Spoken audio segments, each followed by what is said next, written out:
저희가 지난주 첫 주에는 신앙고백서의 그 서론 삼아서 신앙고백서가 과연 무엇인가 하는 것들을 살폈어요. 그리고 특별히 장로교 입장에서 임직자들 혹은 이 중직자들이 서약을 할 때에 그들이 신봉하는 교리, 장로의 신조와 그리고 또 웨스트민스터 신앙고백서, 그리고 그것을 기반으로 한 요리문답서, 교리문답서인 대요리문답, 소요리문답을 신봉하느냐 이렇게 묻거든요. 그러면 네, 그런데 네라고 대답하는데 실제로 그것들을 한 번쯤 공부해 봐야 되지 않겠느냐 하는 마음으로 저희가 시작한 거예요. 그래서 신앙고백서가 과연 어떤 것이고 어떤 종류가 있고 역사적으로는 어떤 구분이 되어 있는가를 봤고, 지난주와 지지난주에는 성경에 대해서 저희가 먼저 살폈어요. 왜 성경을 먼저 살폈는가도 말씀드렸죠. 저희가 바로 하나님은 어떤 분이신가 라는 내용을 들어가도 되지만, 그러나 우리가 기초를 견고히 하기 위해서 성경을 먼저 봤다 말씀드렸어요. 그러니까 우리가 얻는 대부분의 신지식, 하나님에 대한 지식은 이 성경으로부터 시작된 거잖아요. 그렇죠? 제가 이걸 뭐 따로 공부하거나 제가 따로 이렇게 직접 계시를 받아서 여러분에게 말하는 게 아니잖아요. 그러니까 이게 이 성경이 터가 되는 거예요. 우리가 하나님에 대해서, 예수님에 대해서, 성령님에 대해서, 구원에 대해서, 교회에 대해서 다 이야기를 했는데 누가 와서 그 성경이 가짜잖아 라고 이렇게 흔들어 버리면 그럼 우리가 공부한 것들이 다 호사가 되잖아요. 그래서 지난 2주에 거쳐서 성경은 변함없는 하나님의 말씀이고, 그리고 영원 불변한 그리고 견고한 터와도 같은 하나님의 말씀이다. 하나님 그분께서 직접 하신 말씀이다. 사람이 썼으나 성령의 감동을 통해서, 즉 저자는 하나님이시다 라는 사실들. 그래서 흔들림 없는 터를 저희가 먼저 세운 거거든요. 이제는 이 터 위에, 이 성경 안에서 우리가 모든 것들을 공부하기 시작할 거니까 이러한 견고한 터를 세운 상황에서 이제 하나님에 대해서 공부를 시작하는 겁니다. 이 2장 하나님과 거룩한 삼위일체에 대해서는 대략 3문항 정도로 해설을 하고 있고 공부의 그 단락을 나눠서 이야기하고 있어요. 그 가운데 저희가 첫 번째 1항에 대해서 오늘 공부할 거예요. 사실 제가 이제 한번 읽겠는데 읽으면서 이거 뭐 너무 쉬운 걸, 간단한 걸 이렇게 생각하실 수도 있어요. 예, 그 용어가 이해되지 않는 것들은 별로 없을 테니까 말이에요. 그럼에도 불구하고 그 부분에서 우리가 조금 다뤄야 될 부분들만 이렇게 선정을 하고 또 선별을 해서 여러분들과 함께 이 1항을 오늘 한번 살펴보도록 하겠습니다. 2장 하나님과 거룩한 삼위일체, 그 가운데서 1항이 무엇인가? 오로지 유일하시고 살아계시고 참되신 하나님이 계신다. 하나님은 존재와 완전성에서 무한하시고 가장 순수한 영이시고 볼 수 없고 몸이 없으시고 부분들로 나누어지지 않으시고 격정이 없으시며 불변하시고 광대하시고 무량하시고 영원하시고 불가해하시고 전능하시고 가장 지혜롭고 가장 거룩하고 가장 자유롭고 가장 절대적이시며 하나님 자신의 불변하고 가장 의로운 뜻의 계획을 따라서 모든 것을 행하시되 자기 자신의 영광을 위해서 행하시고 가장 사랑이 많으시고 은혜로우시고 자비로우시고 오래 참으시고 선과 진리가 가득하시고 부정과 범죄와 죄를 용서하시고 자신을 부지런히 찾는 자들에게 상을 주시고 동시에 하나님은 가장 공의로우시고 심판에 있어서 무서우시고 모든 죄를 미워하심으로 죄인들을 결코 면죄해 주시지 않으시는 분이시다.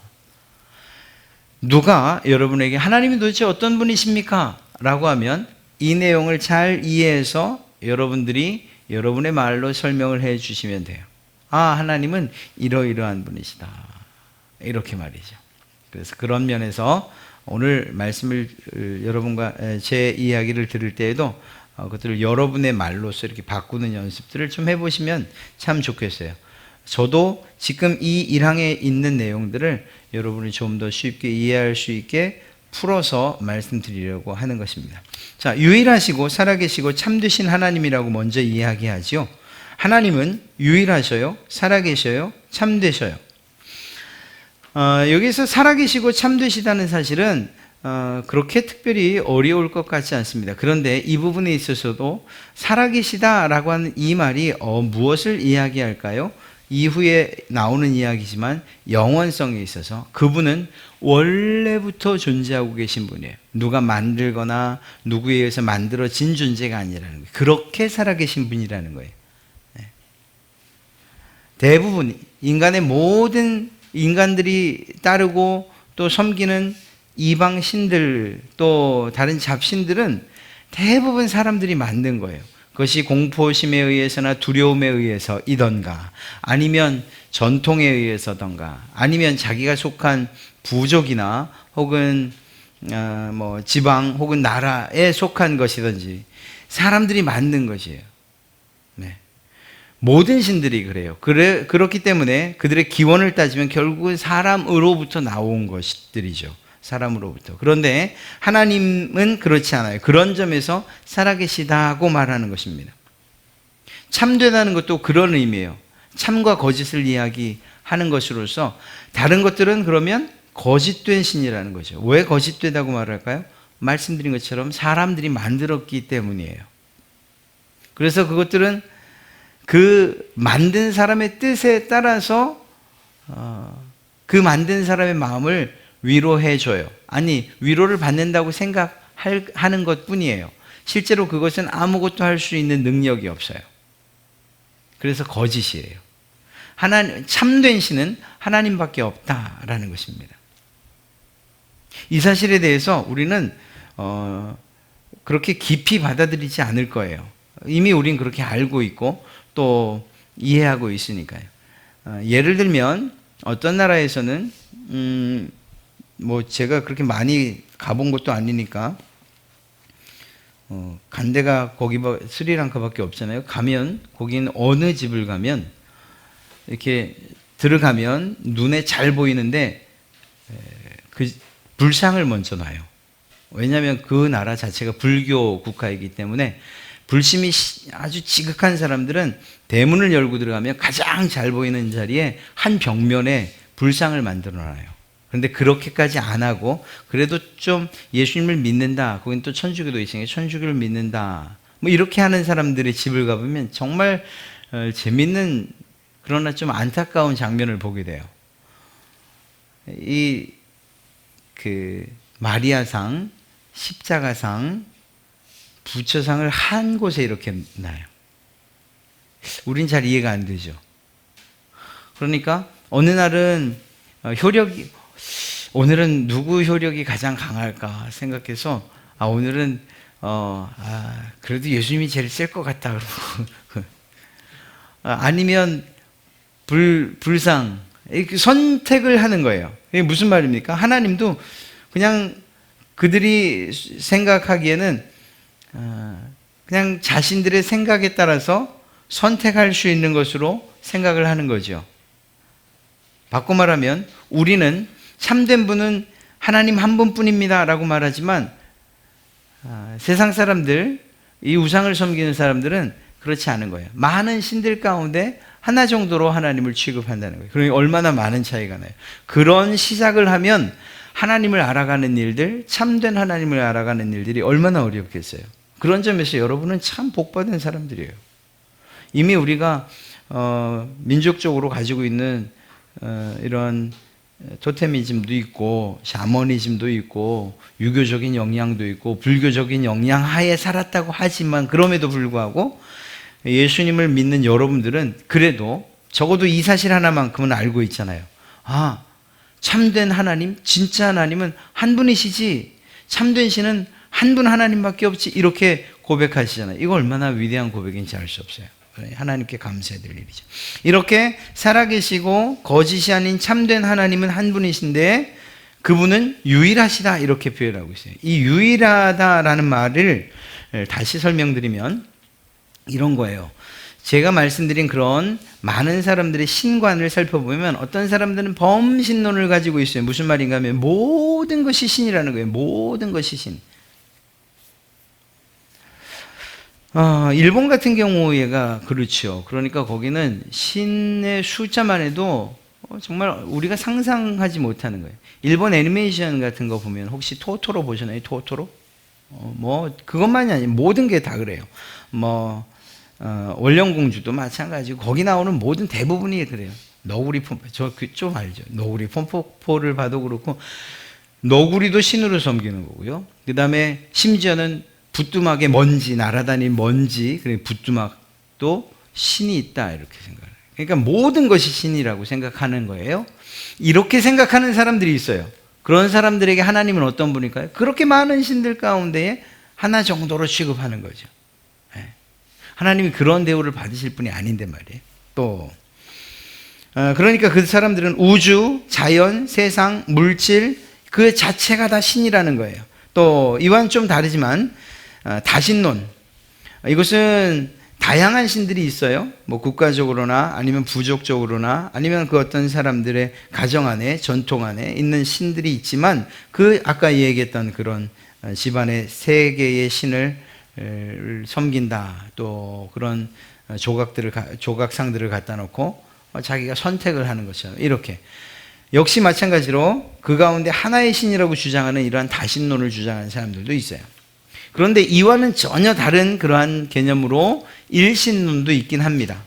그러면 유일신론과 일신론이 뭐가 다르냐? 일신론은 유대인들이나 혹은 이슬람교도들 같은 경우가 일신론을 섬겨요. 거기는 정말 하나님 한 분만이 참된 신이다라고 이야기해요. 우리도 같은 입장이죠. 그러나 그것이 유대인들 또 이슬람교도들 그리고 기독교인들 안에서는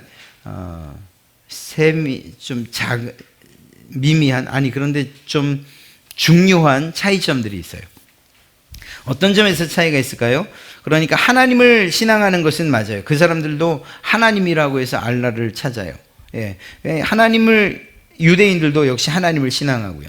하나님을 세상과 구분되는 초월성과 세상과 함께 하시는 내재성을 지니신 그러한 분, 한 분이라고는 이해를 해요. 똑같아요. 자연도덕 이성 직접 계시를 통해서 상호 소통하시는 분으로 이해하는 점에서는 유대교나 기독교나 이슬람교가 다 비슷한 신관을 가진 것처럼 보여요. 그러나 아주 큰 차이가 있는데 그것이 무엇인가? 구약 성경에 대해서 예수님에 대해서가 틀려요. 우리는 구약 성경에 대해 이슬람교는 이 구약 성경을 자체를 믿지 않아요. 그러니까 구약 성경에 기록된 하나님, 그 하나님을 믿지 않아요. 즉 구약 성경 자체가 왜곡됐다고 주장을 해요. 그러니까 그들이 믿는 알라는 구약 성경 하나님과 다르다. 또 어떤 부분에 있어서는 그 시작은 같다라고 할 수 있지만 그러나 기본적으로는 다르게 이해하고 있습니다. 그리고 기독교에서는 우리는 그 구약 성경을 어떻게 보는가? 하나님께서 말씀하신 그리고 예언하신 메시아에 대한 예언서로 우리는 보고 있어요. 그러니까 오실 예수님에 대해서 기록하고 있는 책을 구약이라고 보죠. 그런데 이 유대교는 이 둘 다를 부정해요. 메시아, 예수 그리스도가 메시아라는 것도 부정하고요. 이슬람 사람들이 구약 성경은 잘못돼서 왜곡됐어라고 말하는 것, 그것도 틀렸다고 이야기해요. 그러니까 서로 다른 관점을 가지고 있는 거예요. 또 한 가지는 예수님에 대한 생각인데요. 이슬람교는 예수님을 메시아로 취급하지 않아요. 인정하지 않아요. 단지 위대한 예언자 정도로는 생각합니다. 유대교는 아예 메시아는커녕 사기꾼 취급을 하죠. 그래서 믿지 않아요. 아예 예수를 이단처럼 취급을 했어요. 실제로 초대교회 당시에 가장 기독교인들을 힘들게 하고 교회를 힘들게 했던 사람들은 유대교 그리스도인들이었고 또 유대인들이었어요. 그런 점에서 볼 때에 기독교는 우리는 예수님을 메시아로 그리고 하나님으로 섬기죠. 이런 점에서 다른 거예요. 이건 굉장히 큰 차이죠. 그래서 우리는 이 일신론이라고 이야기하죠. 표현 자체를. 우리는 유일신론이에요. 그래서 즉 단 하나의 신이라는 그러한 뜻보다는 실제로는 다른 신들 자체가 없다는 것, 이런 의미로서 우리는 유일신을 이야기하는 거죠. 그래서 이 인격적이고 그리고 살아있는 존재로서, 그리고 또 더 나아가서 숫자적인 어떤 개념보다는 다른 어떤 신들과 신이라고 말하는 것들과의 완전한 구별적인 차원에서 우리는 유일신이라고 그렇게 이야기합니다. 즉 하나님은 유일하신 분이에요. 그러니까 신으로서 유일하신 분, 그리고 또 살아계시고 참되신 하나님이십니다. 그 하나님은 어떤 하나님이신가? 무한하신 하나님입니다. 무한하다라고 할 때에 한계가 없다는 거죠. 그래서 존재에 있어서 한계가 없으셔요. 그래서 어떤 장소나 어떤 구역 혹은 어떤 현장, 그 어떤 곳에도 하나님이 존재하지 아니하시는 곳은 없어요. 그러니까 이곳에서도 저곳에서도. 그래서 이러한 입장에서 볼 때에 편재성, 어느 곳에나 계신다는 말과 같은 의미로 사용될 수도 있어요. 이 무한성이 존재적인 의미에서는. 또 완전하심에 있어서도 무한하시다는 거예요. 완전은. 하나님은 완전하셔요. 무엇인가 부족함이 없으셔요. 그런데 그 완전함이 그저 어느 정도 수준에 차서 끝나는 완전함이 아니고 무한하신 완전하심을 이야기해요. 인간들에게서도 완전 무결함, 이런 이야기들을 흔히 종종 하지만 그것은 하나님의 완전하신 것은 비할 바가 못 되는 거죠. 하나님의 이 완전하심, 그 완전성은 무한하시다. 그리고 역시 거룩함과 지혜 역시, 그리고 하나님의 모든 성품들은 이 무한하신 속성을 다 가지고 있어요. 한계가 없는 그러한 하나님이시다는 사실입니다. 그분은 순수한 영이시기에 우리가 볼 수 없고 몸이 없으시고 부분들로 나눠지지 아니하시고 격정이 없으시다. 여기서 순수한 영이시기 때문에 볼 수 없다, 몸이 없다는 이해를 해요. 그렇죠. 영이시기 때문에 볼 수 없어요. 여러분들도 이해하시죠? 몸이 없어요. 예, 이해해요. 그러면 이 부분들로 나누어지지 아니한다는 이 말은 무슨 말일까요? 이 말은요, 이런 말이에요. 하나님의 성품과 속성에는 예를 들면 불변, 전능, 거룩, 혹은 사랑, 인애, 공의 이래요. 이렇게 하나님의 성품들을 이렇게 쭉 나열하고 보면, 아, 하나님은 우리 마치 인간처럼, 우리 사람은 그렇잖아요. 내 안에 분노도 있고요. 또 한편으로는 사랑도 있어요. 그래서 어느 섹터를 이렇게 나눠서 가지고 있는 것 같은 그런 개념을 가질 수 있어요. 우리는, 사람은. 그런데 그게 아니에요. 하나님에게 있어서 이 나눠지지 않는다는 건, 하나님은 완전한 사랑이시고요, 하나님은 완전한 거룩하심이시고요, 하나님은 완전한 공이셔요.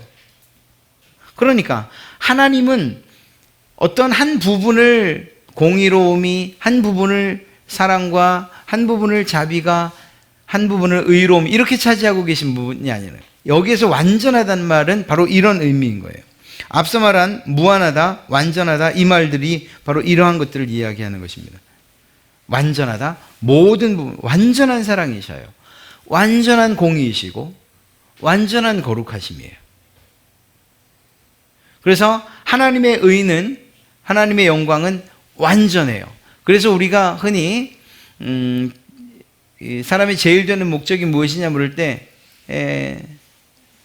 사람의 제일 되는 목적은 하나님을 영화롭게 하고 라고 하잖아요. 그런데 여기서 우리가 착각을 하면 안 된다고 말씀드렸죠. 아, 내가 무엇인가 하면 하나님의 영광스러움, 영화스러움이 더 커지는구나, 이렇게 착각해서는 안 된다고 말씀드렸죠. 하나님은 이미 완전하셔요. 그 영화로움에 있어서도 완전하셔요. 단지 우리가 그렇게 무슨 일들이나 혹은 하나님의 명령에 순종하는 것, 이것이 하나님의 영광을 가리우지 않는다는 것을 이야기하는 거예요. 내가. 이것은 마치 어떤 아들이 자기의 부모의 얼굴에, 우리가 흔히 표현하는 대로 하면 먹칠을 했군, 이렇게 말하는, 이런 일을 해서는 안 된다는 것을 이야기해요. 그런 점에서 하나님을 영화롭게 하는 삶이라는 것이지, 우리가 무엇인가를 우리가 목숨을 버려서 예수 그리스도를 위해서 목숨 버리겠습니다, 순교했습니다, 내 순교 때문에 하나님의 영광스러움이 조금 더 늘어나는, 이런 거 아니라는 거예요. 이미 하나님의 영화로움, 영광은 완전하기 때문에. 그런 점에서 하나님은 공의나 사랑이나, 잠시 후에 말씀드리겠지만 공의와 사랑은 사실 이렇게 하나 될 수 없는 그러한 속성이라고 우리는 생각해요. 대척점에 있는 그러한 속성이라고 생각해요. 그럼에도 불구하고 하나님은 완전한 공이시고 완전한 사랑이세요. 이런 부분으로 나눠지지 않는다는 의미인 것입니다. 하나님은 어떤 부분에 있어서 다 거룩하신데 이 부분은 좀 아니신 것 같아요. 다 의로우신데 다 사랑이 많으신데 이 부분은 좀 아닌 것. 이걸 실제적인 우리의 신앙생활에 적용하다 보면 하나님은 우리의 기도, 내 기도, 나를 정말 사랑하시는 것 같아. 정말 사랑하시는 것 같아. 근데 이 부분에 있어서는 왜 항상 노라고 말할까? 하나님 이 부분에 있어서 날 사랑하지 않으시는 것은 아닐까? 이렇게 말할 수 없다는 거지. 하나님은 모든 부분에 있어서 이러한 부분 나눠지지 아니하신다. 격정이 없으시다는 것은 하나님께서 어떤 기분의 변화를 경험하거나 낙심하지 않으신다. 뭐 이런 의미예요. 이게 이 하나님에 대한 성경의 설명들이 인간의 감정들을 빌려서 표현된 것들이 많아요. 기뻐하신다, 웃으신다, 또 신인 동용론이라고 해서 하나님께서 우리를 손으로 잡으셨다, 품에 안으셨다, 이런 표현들이 성경에 있잖아요. 그러다 보니까 우리가 마치 사람인 것처럼 이렇게 생각을 하는데 그렇지 않다는 것을 말씀드린 거예요. 하나님께는 격정이 없어요. 그러니까 기분의 변화 혹은 낙심, 그리고 다시 말하면 사람들이 변화무쌍한 그러한 감정을 갖는 것처럼 하나님도 그렇게 감정을 가지시는 분이 아니라는 거예요. 이것은 영원성과 불변성에 있어서 이 사실이 증명이 돼요. 만약에 하나님께서 이렇게 하나님의 사람처럼 순간순간 감정이 격해지기도 하고 또 이랬다 저랬다 하는 그런 분이라고 한다면 그분은 불변한 분입니다라고 말 못할 뿐만 아니라 더 나아가서 우리는 그런 분을 신뢰할 수가 없어요. 하나님께서 오늘은 기분이 좋으셔서 얘다 내가 널 구원하마 그랬는데 그걸 믿을 수가 없어요. 내일은 또 뭐라고 말씀하실지 몰라서. 그러니 그런 분이 아니시라는 거예요. 하나님은 그런 분이 아니셔요. 그렇게 인간의 정념, 인간의 정서나 혹은 생각처럼 그렇게 인간의 감정 이런 표현들에 종속되는 그런 것들을 따라 그런 것처럼 이렇게 변화무쌍한 그러한 하나님이 아니시라는 거예요. 그렇다고 해서 이게 하나님은 감정이 없으신 분이시구나 이런 의미는 아닙니다. 하나님을 표현한 많은 감정적인 요소들은 하나님이 정말 그러한 분이시라는 것, 또 그런 감정을 느끼신다는 것을 말하는 거예요. 그리고 더 나아가서 그러한 감정을 느끼시냐 안 느끼시냐보다 더 중요한 것은 우리들에 대해서 관심을 가지고 계신다는 사실을 반영하고 있는 것입니다. 그렇기 때문에 하나님께서 이 격정, 그러니까 하나님은 격정이 없으시다라는 것이 우리에 대해서 관심이 아예 없으시구나라는 이러한 오해를 가져서는 안 되는 거죠. 그분은 우리의 생각처럼 그냥 마치 냄비의 물이 뜨거워졌다가 금방 식었다 하는 이런 분이 아니시라는 것을 이야기하는 것입니다. 그런 점에서 그 다음에 이야기하는 것처럼 불변하시고 광대하시고 영원하시고 불가해하시고 전능하시고 가장 지혜롭고 가장 거룩하고 가장 자유롭고 가장 절대적인 하나님. 여기서 잘 이해하지 못하겠는 것 없죠? 잘 이해하실 수 있을 거예요. 불변하신 분이십니다. 이게 무엇을 말할까요? 하나님의 존재나 속성은 애초부터 원래 계셨던 분이시고 또 시간이 지난다고 해도 변하지 않는 분이라는 거예요. 여러분, 제가 시간을 이야기할 때 이 시간조차도 하나님께서 만드신 것이라고 말씀드렸죠. 하나님은 시간에 제약을 받으시는 분이 아니에요. 오히려 시간이 하나님의 통제 아래에 있을 따름이에요. 그렇게 본다면 하나님의 존재와 속성은 시간과도 상관없이 결코 없어지거나 사라지거나 변하지 않는다는 사실이죠. 하나님의 이러한 불변하심은 바로 존재에 있어서나 혹은 속성에 있어서, 즉 다시 말해 어제는 사랑이 많으신 분이셨는데 시간이 지나다 보니까 사랑은 메마르고 그리고 이제는 정말 사랑 없으신 무자비하신 하나님을 변해서 우리가 이렇게 생각해서는 안 된다는 거예요. 하나님의 성품은 그 어떤 것도 변함이 없어요. 성품에 있어서나 혹은 속성에 있어서. 하나님의 존재, 그분이 예전에는 분명히 계셨는데 오늘 내게 내 감정 때문에, 내 상황 때문에 안 계신 것처럼, 그건 우리 편에서 문제예요. 하나님은, 하나님의 그 존재는 언제나 변함없이 계셔요. 그리고 편재성, 어느 곳에나 계시고요. 그것이 우리의 심령 가운데일 수도 있고 우리 옆일 수도 있고 또 모든 곳에 충만하신 그러한 하나님이시라는 것입니다. 광대하심은 바로 그러한 의미예요. 크다는 의미가 아니고요, 어느 곳에나 계시다는 것이죠. 어느 곳에나. 그런 점에서 볼 때 편재성과 역시 같은 의미라고 할 수 있습니다. 하나님은 유한한 시간과 공간과 물질을 창조하신 분이시죠. 그래서 시간과 공간과 물질 등 그 어떤 것에도 제한을 받지 않으시는 분이셔요. 그 가운데서 이 특별히 시간과 관련된 것을 이야기할 때 영원성이라고 얘기해요. 그런데 이것도 영원, 그러면 우리의 입장에서 영원인 거예요. 우리의 입장에서. 우리의 입장. 사실 하나님은 영원 전, 영원 후, 그럼에도 불구하고 동시에 계신 분이에요. 이해할 수가 없죠. 제가 이런 이해할 수 없는 이야기를 드릴 때마다 차원에 관한 이야기를 꼭 드리잖아요. 아마 조금만 관심이 있으시면 이 말이 무슨 말인지 아실 거예요. 1차원이 있고요, 2차원이 있어요. 그렇죠? 그러니까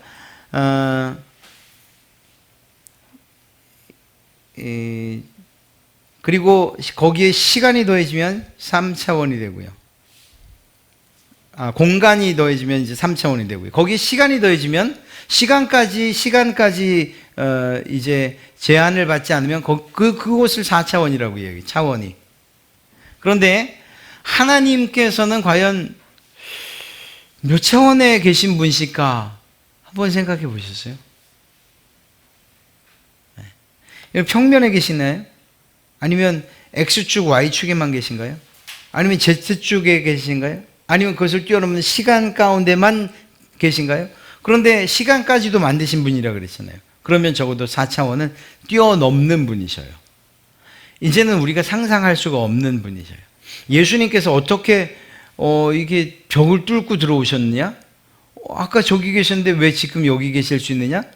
차원의 문제인 거죠. 저는 그렇게 생각을 해요. 이거 굳이 이건 제 개인적인 생각이기 때문에 여러분이 따르지 않으셔도 상관없습니다만, 그러나 예수님의 그 변화된 몸이 시간과 공간의 제약을 받지 않는다는 점에서는 그걸 좀 다른 표현으로 하면 1차원, 2차원, 3, 4차원에까지의 제약을 받지 않는다는 몸이라는 거예요. 제약받지 않으시는 몸이라는 거예요. 재림에 관한 것도 또 그러니까 공중으로 올라가시는 것도 공중에서 내려오시는 것도 마찬가지예요. 그리고 더 나아가서 우리가 생각할 수 없는 차원까지 하나님이 사실은 그런 무한하신 분이심을 우리가 아니까, 그렇게 본다면 하나님의 존재의 방식을 우리는 이해할 수 없어요. 이건 솔직히 말씀드리는 거예요. 이해할 수 없어요. 그냥 말씀드린 것처럼 편재성, 어느 곳에나 계십니다. 무한히 계십니다. 이렇게 제가 설명을 드릴 뿐이지, 이렇게 차원의 개념으로 봐서 차원의 무한한 차원, 이렇게 하면 하나님이 어떤 방식으로 우리 가운데 계실지 아무도 알 수 없는 거예요. 그래서 하나님의 굳이 성경에서 말하는 하나님의 존재의 방식은 현재, 언제나 현재이다, 이렇게 이야기하는 이유가 바로 그거예요. 언제나 현재라는 게 무슨 말이겠어요? 우리에게는 10년 전, 20년 전이라는 것, 즉 예수님께서 돌아가신 2000년 전의 사건이라고 말하지만, 우리의 고백, 내가 2000년 전에 돌아가신 예수, 나를 위해서 돌아가신 그 예수님을 믿습니다라고 저는 지금 고백해요. 그러나 하나님은 그것을 어떻게 받으실 수 있는 것일까요? 2000년 전 그 십자가 밑에서 지금 여러분이 하는 고백으로 받으실 수 있는 분이라는 거예요. 하나님은 그때도 현재이시고 지금 여러분의 고백하는 이 시간도 현재이시니까, 같은 시간에 일어나는 그러한 같은 장소, 같은 시간에 일어나는 일로 하나님은 받으실 수 있는 분이라는 거예요. 너무 어렵죠? 죄송해요. 이런 점에서 어찌되었거나 하나님은 광대하시고 이 편재성을 가지고 계시고 불변하신 그러한 분이라는 거죠. 자, 여기서 이제 이 불가하다라는 건데요. 이 불가해하다, 이해할 수 없다라는 것, 이게 무슨 의미인가 하면, 하나님은 너무 모호하신 분이에요. 그렇기 때문에 그분에 관해서 중요한 어떤 것도 알 수 없다는 뜻이 아니에요. 하나님이 그냥 안개 속에 가려진, 베일 속에 가려진 분처럼 그냥 모호해서 그래서 불가해, 알 수 없어, 이렇게 말하는 그런 의미가 아니에요. 여기서 불가하다는 건 우리의 지식과 지혜의 한계를 이야기하는 거예요. 바꿔 말하면 하나님께서 알려주신 것만 알 수 있기 때문에 불가하다고 이야기하는 거예요. 성경 안에 하나님께서 알려주신 내용, 그리고 하나님에 대해서 우리에게, 예수님에 대해서 우리에게, 성령님에 대해서 우리에게 알려주신, 구원에 대해서 알려주신 그 부분에 대해서만 알 수 있기 때문에 우리는 불가하다고 이야기하는 거예요. 불가해하다, 이렇게 이야기하는 거예요. 그러니까 하나님은 모호하거나 마치 어떤 베일 속에 가려져 있어서 알고 싶어도 알 수 없는 그런 분이라는 의미는 아닌 것이에요. 하나님은 분명히, 오히려 성경을 통해서 분명히 그분이 어떤 분인가를 알려주고 계시고요. 우리는 성령님의 도우심을 받기만 한다면, 그분의 조명하심만 있다면 적어도 우리의 구원에 관한 만큼은 하나님을 분명하게 정확하게 알 수 있어요. 그래서 이 불가해하다라는 것은 하나님의 계시를 통해서만 우리가 하나님을 알 수 있다는 그러한 의미라고 보시면 될 것입니다. 하나님이 지혜롭다는 것, 우리는 충분히 알 수 있죠. 하나님이 거룩하시다는 것, 이것도 잘 이해할 수 있어요. 하나님이 자유롭다? 그럼요. 하나님이 자유로우신 분이죠. 하나님의 이 자유는 하나님의 주권과 함께 살펴봐야 돼요. 하나님의 주권 이야기할 때 그것은 무엇입니까? 하나님께서 하나님의 선하신 뜻과 계획에 따라서 어떤 일을 하시는 것을 하나님의 주권, 하나님께서 당신의 주권대로 행하셨다, 이렇게 표현하죠. 그러한 자유가 하나님에게 있다는 거예요. 그 어느 것에도 제약받지 않으신다는 것이죠. 악에게 제약받으시 아니요, 환경에 제약받지 않으셔요. 하나님은 그 어떤 것에도 제약받지 아니하시고 제한당하지 아니하시고 하나님의 주권대로 그 일을 하실 수 있는 자유가 하나님에게 있다라는 그러한 의미인 것입니다. 그런 점에서 절대적인 하나님이시죠. 자, 그다음에 가장 의로운 뜻의 계획을 따라서 모든 것을 행하시되 자기 자신의 영광을 위해서 행하시는 하나님. 그러니까 하나님은 어떤 일들을 하실 때 목적이 있어요. 하나님의 자신의 영광을 위해서 일하셔요. 여러분을 구원하신 것도 마찬가지시고요. 또한 이 세상을 유지 보존하시는 방식도 하나님의 영광을 위해서 하신다는 것입니다. 하나님의 선택과 그 행동들, 이것들은 하나님의 전지하심, 모든 것을 아심, 그리고 의로우심, 하나님의 거룩하심, 그리고 다른 여러 가지 속성들에 의해서 결정될 따름이에요. 그리고 그것들은 늘 선해요. 늘 완전해요. 그분의 뜻은 늘 의로워요. 그리고 그것들의 결과를 통해서 하나님은 늘 영광 받으셔요. 심지어는 우리 인간편에서 볼 때에 정말 불행입니다. 혹은 내게 왜 이런 일이 일어났을까요? 절망적입니다. 혹은 심지어는 죄를 짓는 이러한 어떤, 그래서 하나님과 관계가 멀어지는 것 같은 이런 상황에 내가 놓인다 할지라도 궁극적으로는 하나님이 영광을 받으신다는 거예요. 예를 들면 이런 거죠. 이스라엘 백성들이 출애굽을 했어요. 가나안 땅에 들어가서 싸웠어요. 그리고 가나안 족속들은 진멸당하고 이스라엘 백성들은 그 땅에서 하나님의 왕국을 이루어가요. 자, 멸망당하고 진멸당한 가나안 백성들, 그들을 통해서 하나님이 영광 받으신다? 이 사람들이 이해할 수 없는 부분일 거예요. 너무 잔인하다. 그렇게까지 해야 되느냐라고 말하나, 그러나 그들은 악에 대한 심판을 받은 것이고 하나님의 공의로움이 드러난 것이에요. 그러한 공의로움을 통해서 하나님은 영광 받으시는 거예요. 이스라엘 백성들을 무한히 사랑하신 그 사랑하심 때문에, 그리고 그 하나님이 그들을 도구로 사용하셔서 그들을, 이 가나안을 진멸하셨어요. 이러한 과정을 통해서 한편은 하나님의 사랑과 정의가 실현되는 것을 통해서 영광 받으시고, 한편은 악이 소멸되고 진멸되는 것을 통해서 영광 받으셔요. 어떠한 것도 마찬가지예요. 그러니 우리가 우리의 삶을 살다가 고난을 당하거나 정말 이해할 수 없는 일들이 내게 벌어진다고 해서 하나님은 과연 계신가? 혹은 하나님은 과연 내게 대해서 선하고 의로운 뜻을 가지고 계신 것은 맞는가? 이렇게 오해하거나 혹은 착각하거나 불평하거나 원망해서는 안 되는 거예요. 그분의 뜻은 완전해요. 의로워요. 그리고 그 일이 이루어졌을 땐 반드시 하나님께서 영광 받으시게 되어 있어요. 놀랍게도 이 사실을 우리가 모르냐? 그렇지 않아요. 우리는 섭리라는 것을 통해서 이미 알고 있어요. 제가 말씀드리잖아요. 섭리는요, 그 당시에는 정말 죽을 것 같아요. 왜 하나님이 왜 내게 이런 일을 일어나게 하셨을까? 그러나 시간이 흐르고 그 하나님의 뜻이 온전히 이루어진 다음에 우리가 우리의 인생을 되돌아보기만 하면, 아, 그때 하나님이 옳으셨어 라고 말할 수밖에 없다니까요. 그리고 우리는 그 하나님을 찬송하죠. 영광을 올려드리죠. 그래서 하나님의 계획은 의로운 뜻에 따라서 세워지고, 그리고 그것을 하나님께서 행하시고요. 그리고 결국 자기 자신의 영광을 위해서 행하신다는 사실을 알 수가 있습니다. 그렇기 때문에 우리가 하나님을 오해해서는 안 돼요. 이런 식으로 우주적인 심부름꾼이나 천상의 산타클로스처럼 그렇게 취급해서는 안 돼요. 우리는 하나님께 우리의 청원서를 보내고 하나님은 우리의 요구에 마땅히 응답해야 되는 것처럼 생각하면 안 돼요. 하나님의 뜻이 어디 있는지 우리는 알 수 없기 때문에. 하나님, 이게 제게 필요해요 라고 말하지만 하나님은, 하나님의 뜻은 너에겐 그게 필요 없어 라고 말하는 것이 하나님의 뜻일 수 있어요. 우리는 그래서 그것을 주지 않는 하나님을 향해서 하나님은 정말 저를 사랑하지 않으시나 봐요, 의롭지 않으셔요, 정말 제게 왜 이러세요 라고 말하지만 하나님은 하나님의 선하신 뜻을 이루어가고 계신 것이고, 시간이 흐른 다음에 이 일에 대해서는 우리는 우리의 삶을 돌아보면서 내게 행하신 일들을 보면서 하나님이 옳았습니다, 하나님이 영광 받으시고 찬송 받으십시오 라고 이야기하게 될 것이라는 거예요.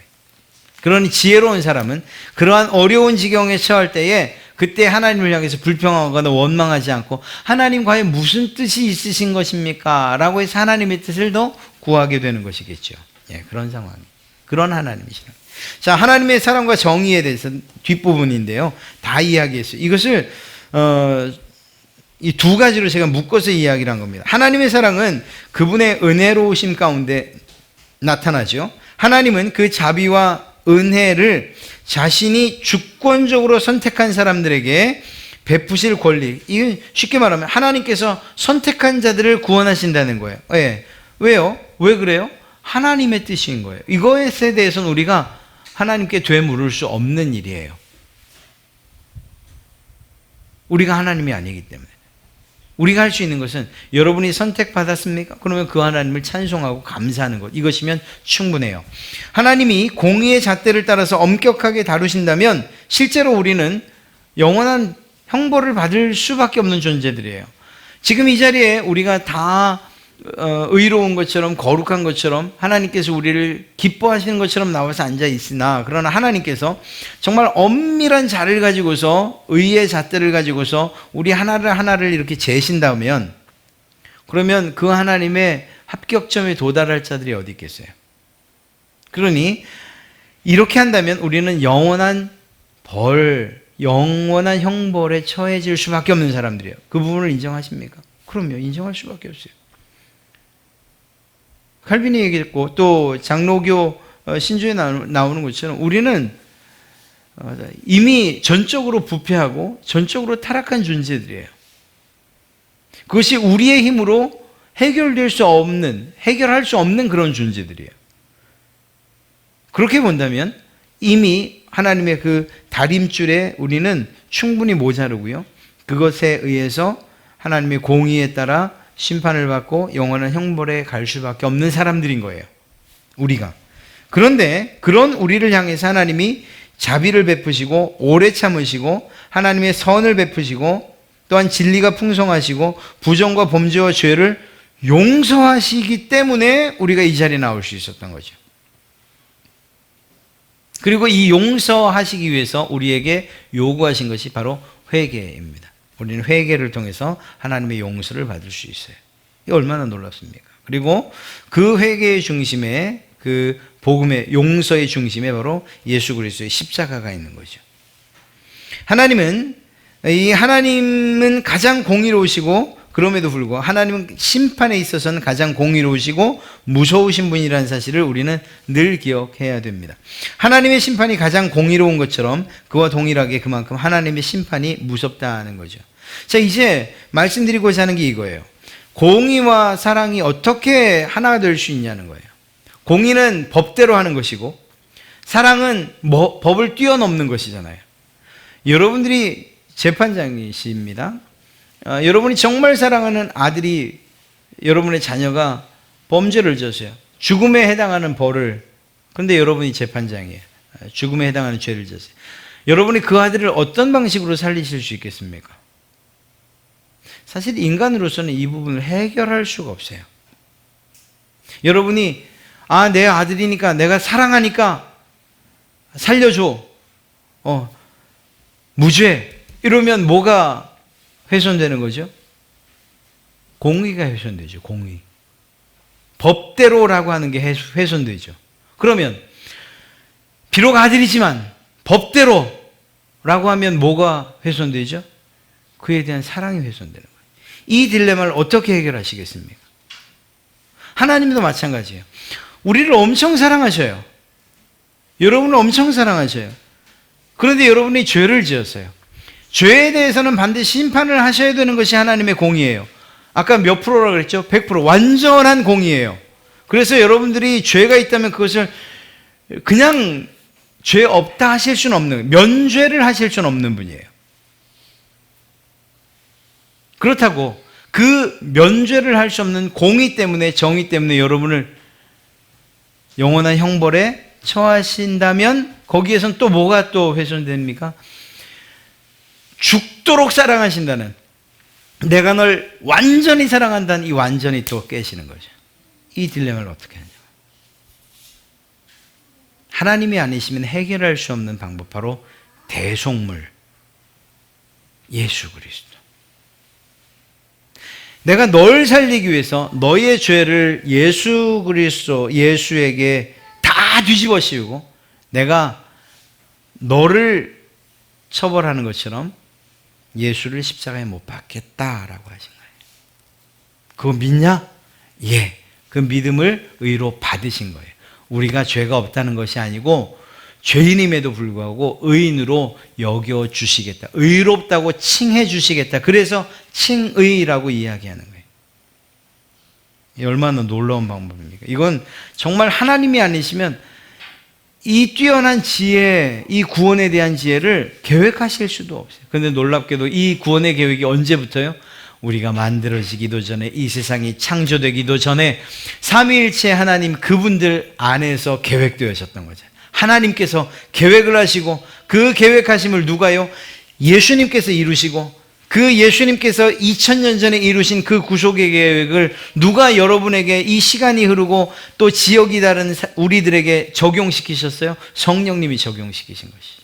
그래서 우리의 구원은 하나님, 이 삼위 하나님의 합작품이에요. 합작품. 얼마나 놀라운 일입니까? 그렇게 하나님이 여러분을 100% 완전하게 사랑하셨고요. 그러면서도 그 사랑이 훼손되지 않게끔 예수 그리스도를 통해서 완전한 공의를 이루신 거예요.